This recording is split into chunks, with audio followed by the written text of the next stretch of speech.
All right, man. Let's go ahead and get into it. See, I was gonna wait until after the playoffs, since I ain't do like a bracket or anything. I was gonna wait till after the playoffs and talk about the whole thing.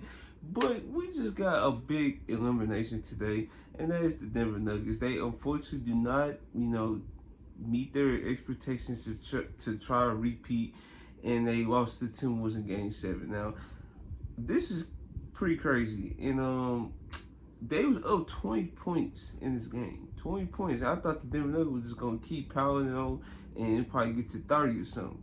Then all of a sudden, you see the Timberwolves when they came after halftime. You see they started generating plays. Karl-Anthony Towns, he kept that ship afloat. Now the amount of criticism Karl-Anthony Towns get on a daily, and especially for his playoff performances in years prior, yes, he definitely deserved his flowers today.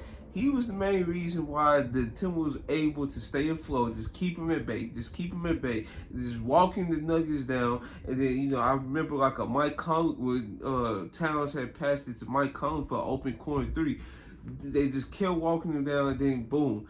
I believe Gobert had got fouled on N1. They took the lead. And then the Nuggets, they tried to come back, but you could tell that Jokic didn't have no gas. And this is why I didn't get it. Why in the world you up big? Why not try to get a rest for Jokic right there? Like, I understand the concept of playing your best player 48 minutes in a game 7. I understand that. I really do. But the fact of the matter is, you was up 20 points. You couldn't fit a rest in somewhere. You already have freaking let them come back already. So yeah, hopefully Michael Malone and the crew, they learn from that mistake and don't do that again.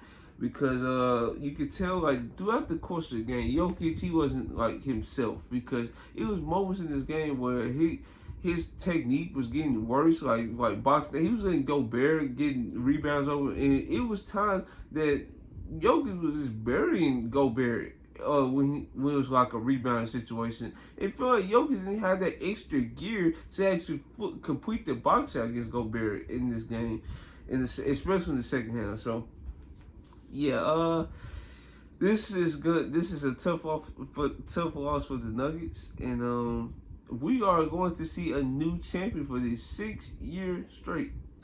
We're gonna see the Pacers, the Celtics. We're gonna see the Wolves and the Mavericks. And let's talk about the Pacers real quick, because they also played the Game 7, and this is like a hard fought series, right? The Denver Nuggets. That's the Denver Nuggets. The Indiana Pacers, they was able to withstand this long and long. I'm trying to see what's another adjective for a long heart. I say heartfelt battle, because the reason why I say heartfelt, because the series was 7 games, right?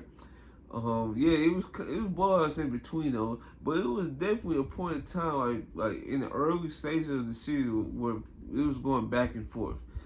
And just the Knicks, they just didn't have the gas, because you cannot like sustain multiple injuries to key rotation players and think you're gonna win a series. Like the Knicks literally lost Mitchell Robinson, who was playing 11 minutes per game in the playoffs. They lost Julius Randle to a shoulder injury where he fell on it. Now you can blame Tibbs for that, or Tibbs for that, but yeah, I'm a blame, because you shouldn't have left him in. Then you have Bojan Bogdanovic in the playoffs versus the Sixers. He hurt his foot, yeah, something like that. And Josh Hart, he sustained an abdominal injury. Then you had OG Anunoby, who sustained a hamstring injury. He couldn't move. They chopped him out for 4 minutes. He couldn't do nothing. And then Jalen Brunson, he was dealing with his own foot problems himself.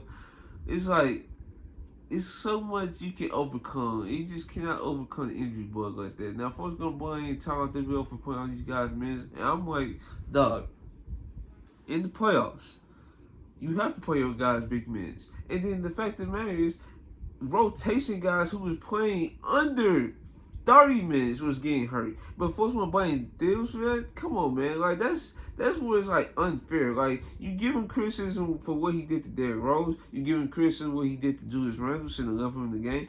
You give him criticism for those moments, but for injuries to happen in the playoffs, that is totally normal, especially since they're gonna be playing heavier load of minutes. That just happens. It's not a Tom Thibodeau thing. No, he has to play those guys because you're not gonna trust a guy like Jericho Sims. Like they tried him out. They didn't try him out again because he really wasn't that effective. Alec Burks, dog.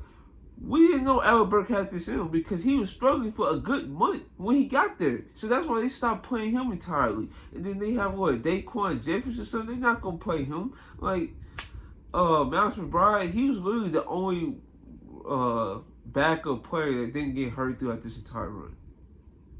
So yeah, it's so much you can overcome. But let's go to actually talk about the Pacers this time because I was supposed to talk about them right then, but I just had this dialogue with the Knicks. Let's go talk about the Pacers. Now the Pacers, this is like definitely deserved because, in my opinion, I did not expect the Pacers to go this far because I thought their defense was definitely going to hamper them. But that's why the playoffs is what it is. You get the luck. You gonna get lucky sometimes, right? You get the Giannis and Damian Lillard injuries, right? You get the New York Knicks injuries, but we can't say, oh, they only won because of injury because the top octane offense the Pacers have is ridiculous. Like they can score in bunches, and there's nothing you can do about it. Like in this game, it was a point in time they were shooting 80% from the field up until the third quarter, maybe or something like that, bro. This offense is ridiculous, especially when you have Tyrese Haliburton in score first mode. If you get him in score first mode, then you're having a chance. Like, yes, being a pass first guard is nothing. Like, it's no problem with me, though. It's none. But it becomes a point in time where you're having an open jump shot or open floor or open, like, in between shot or something like that. But you passing it out to like a corner three or something, like those be moments where it just be like, dog, go score. Like being a pass first player is not a bad thing, but you can become way too passive. Like LeBron James, who folks consider him as a pass first player, he understands the balance of get your teammates involved. Now it's time to score. But that could be like an all-time great example. So you could say like Steve Nash, like he could ramp up his score a ton if he didn't was like a pass first player. He even acknowledged it, and guess what? In his games where he's scoring like 30 or 40 points or something like that, he's ramping up the scoring because he see nobody else is going to do it, and he's still getting his teammates involved. Like you need to find like a balance in certain ways to actually keep the defense on. Because if you just look at the pass all game, the defense can just sit on your pass, then you trying to throw something up last minute, and it's gonna be a miss. So that's why I feel like Tyrese Haliburton needs to be more score first, especially against the Celtics, because the Celtics, they most likely going to stay at home on the corner shooters, and they're going to try to let Tyrese Haliburton beat them. And guess what? Tyrese Haliburton, he has the capability to beat them. Now, in my opinion, I feel like his game is too, like, I don't know. I just can't get behind his game. But that doesn't mean he cannot score the rock. Like, he's a 40% three-point shooter for a reason. He can get to the lanes. He's not, the supreme athlete as the other guys, but he still can get to lanes. He still have a good float game, and then he can leverage his scoring gravity with his passes. And like I said, the Celtics they gonna probably stay at home a ton, so that he gonna have to beat them himself. He can't force nothing. And yeah, that's really all I got to say. The Pacers as a team with Miles Turner, you have athletes like Obi Toppin coming off the bench, Isaiah Jackson. Then you have T.J. McConnell coming off the bench as a defensive guard that can turn the tide at any time. Like I didn't think he had the scoring juice in him, but as you can see, he definitely got the scoring juice, and it's like it definitely helps him that he's playing in an offense that is made to his strengths, like pushing the ball up the court, letting him control the ball in spots. Like this is the system he needed to succeed. Now he even shooting a couple threes, and sometimes I'd be surprised they'd be going in, especially with the way his shot looked. But yeah, Pascal Siakam after OG Anunoby got hurt, that's when he started to take off. It just felt like every time he saw Josh Hart on him in the post, barbecue chicken to work every time. Like he just got the ball down low, nothing Josh Hart could do. Then when Josh Hart was sitting on his drop still, that way he could just do his little fade in the mid range, and he was actually making at a consistent rate. Who was another one? They was missing Ben Mathurin. He was missing this entire series because he was dealing with his season-ending injury. Ben Shepherd, as a surprise, as a rookie, he was giving them good minutes in spots where I didn't think like he would, actually give them good minutes. Like he was coming out of down screens. He was getting a couple defensive stops. I'm trying to remember they started five. It's Tyrese. Oh, I can't remember start five. I can only just remember Tyrese, Pascal, and Miles Turner. Dang, I legit forgot they started five. I was shot out the shooting guard, small forward in the team. Dang, it's not coming to me, dog.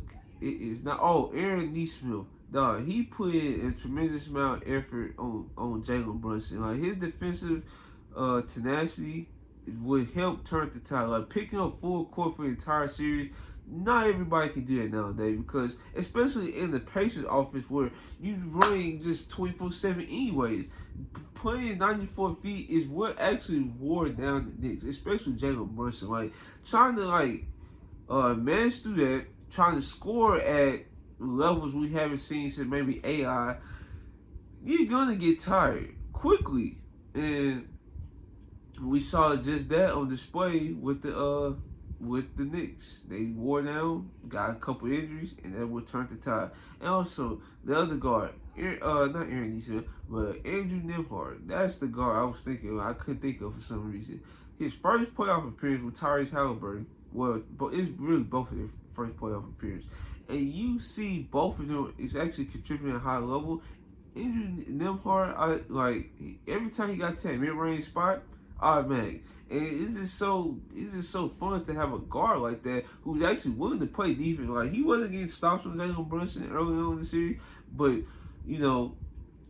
it happens. Like it wasn't because of bad defense. He was just shooting right over Andrew Nembhard at the time. I'm like, dang, he got like that.